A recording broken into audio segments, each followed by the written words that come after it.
natin pinababayaan ng mga kabataan? Kung hindi nasasaksak, nababaril,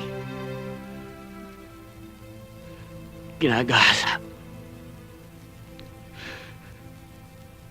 Diba, dapat sila ang pinoprotektahan natin. Dahil sila ang pag-asa ng bayan. Bayan muna bago ang lahat. Yan ay obligasyon ng bawat tao.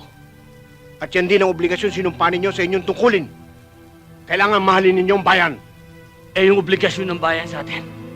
Sa panahon ngayon, hindi importante ngayon kung gaano natin kamahal ang bayan. O kung ano ang maibibigay natin dito. Naghihirap ang mga tao. Ang importante ngayon kung gaano tayo kamahal ng bayan. Kung ano ang maibibigay sa atin. Ang bayan, nasa itaas. Ang mga tao nasa ibaba.